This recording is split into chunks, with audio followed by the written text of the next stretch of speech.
ओम शांति। आज सुनते हैं 29 सितंबर की मुरली का मुरली मंथन। आज की मुरली में बाबा ने कितना सुंदर हम बच्चों को बताया, पढ़ाई पढ़ाई पढ़ाई। बच्चे पढ़ाई पढ़ते पढ़ते अगर शरीर भी छूट जाए तो सफ़ा मिल जाए। बीमार को भी आके बैठना चाहिए। बाबा की पढ़ाई मिस नहीं करनी चाहिए, नहीं तो एब्सेंट पड़ जाती है। कहीं तो अनपढ़ बच्चे एक कान से सुनते और दूसरे से निकाल देते। तुम बच्चों को रेगुलर पढ़ाई पढ़नी है। रेगुलर पढ़ाई पढ़ने से प्रेजेंट पढ़ती है। फिर बाबा ने कहा, ज्ञान सागर बाप इस सब बच्चों को आके सृष्टि के आदि मध्य अंत का राज बताते हैं। बच्चे देखो, छोटी सी आत्मा, कितना 84 जन्मों का पार्ट भरा हुआ है। इसी को कहते हैं कुदरत। ये है कुदरत। फिर बाबा ने कहा, देखो बच्चे, किस तरीके तुम अगर अब पास विदानर होंगे तो कल्प कल्पांतर फिर पास विदानर होंगे। फिर बाबा ने ये भी कहा, आज का मुरली का गीत था, छोड़ भी दे आकाश सिंहासन, अब धरती पर आ जा रे आ जा रे। हाँ, तो जरूर बाबा परम धाम में रहते तभी सबकी नज़र ऊपर जाती है ना। छोड़ भी दे आकाश सिंहासन। फिर प्यारे बाबा ने आज कहा कि बच्चे देखो, चूहा कितने युक्ति से काटता है, फूंक मार मार के मांस काट लेता है। तुम बच्चों को भी बहुत युक्ति से समझाना चाहिए, सर्विस करनी चाहिए। सर्विस बहुत युक्ति से करें। फिर बाबा ने कहा, माया बच्चों को नाक कान से पकड़ती रहती है।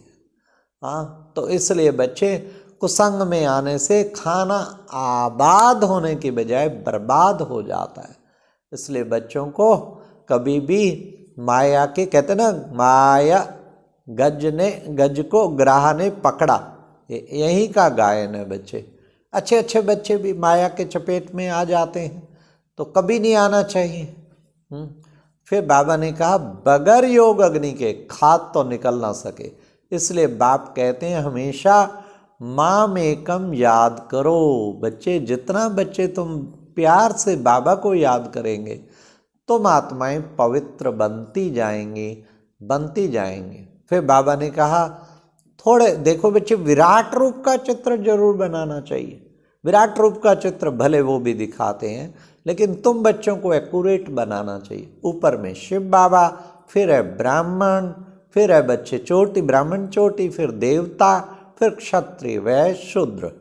तो बाबा ने कहा, ये जो कहते हैं ना, कलप कलप कलप के संगम युग है। प्रैक्टिकल में वैसे अब संगम युग पर मैं आके तुम बच्चों को पढ़ाता हूँ, बाबा आके समझाते हैं। तो बच्चों को आत्ममानी बनना चाहिए।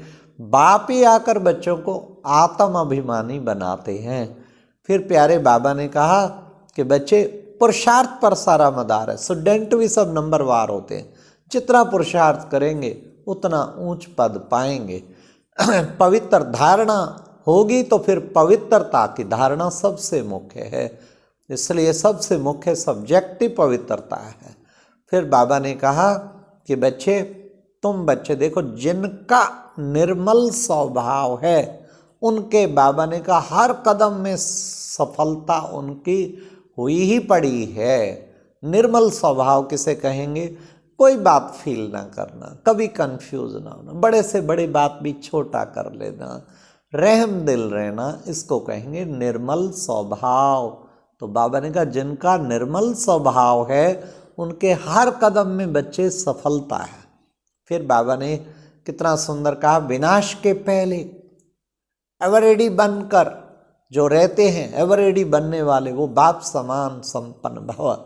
हाँ, तो बच्चे ये नहीं कि कब आए, कभी भी आ सकता है, बता के नहीं आएगा, अचानक आएगा पेपर विनाश का। तो तुम बच्चों को एवर रेडी रहना है। एवर रेडी रहेंगे तो बाप समान संपन्न बन जाएंगे। अच्छा, ओम शांति। ये था आज का मुरली मंथन। ओम शांति।